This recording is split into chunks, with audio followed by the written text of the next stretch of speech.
What's going on, King of Kings family? We are on day 20 of our Acts campaign, reading one chapter per day from the book of Acts, starting on January 1st through February 1st, skipping Sundays.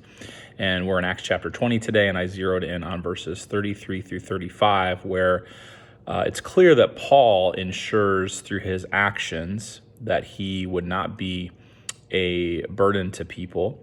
And he frames working hard through the lens of serving others who are weak, who aren't able to care for themselves. And he says that we work hard for the purpose of serving those who are weak. And most people I know are hard workers. They would claim to that. And so the question that I want to think about, even for myself, I think I'm a pretty hard worker, is why? Why am I working hard? Do I work hard so that I can accumulate more income, so I can have more stuff? Am I working hard to secure the approval of somebody else? Am I working hard because I have some kind of ambition for myself that I want to achieve some sort of worldly advancement? Or am I working hard for the purpose of stewardship and serving those that are in need? I want to introduce a concept to you that I heard somebody, a friend of mine, use recently called spiritual money laundering. And it may sound very strange because money laundering has a negative connotation and an illegal connotation in our culture. But it's this idea that as disciples of Jesus, that we take resources out of a consumeristic system and we repurpose those resources for kingdom purposes, for service in the advancing of God's kingdom, and for the service of those who are weak. And it's not just about serving those who are financially poor, although that is part of what we do. That we have resources to give beyond money. We have our time. And we can leverage our time to serve those who feel like they have no time and that they're too busy.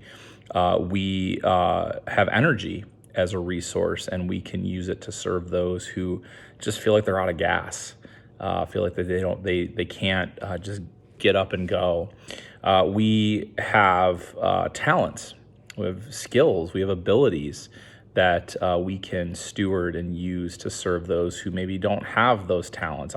One of our neighbors will frequently fix things in our car that are minor, so we don't have to pay for it, because I am not good at that. I know nothing about that, and so I'm weak when it comes to car repair. And so my friend Scott is quite strong in that, and so he helps us out. So talent is a resource.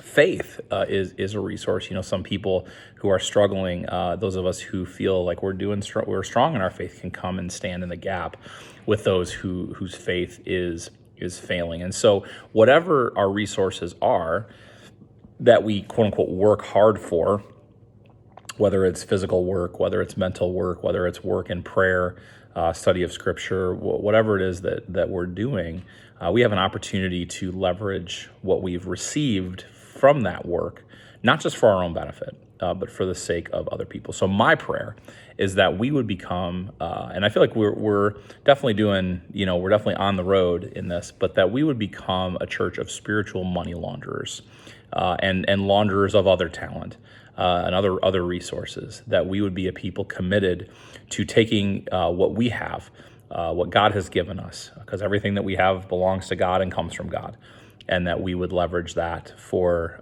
the service of those who are weak, who are struggling, who maybe don't have the ability to do it themselves. So that's my prayer, is that we would continue on that path of becoming that kind of church.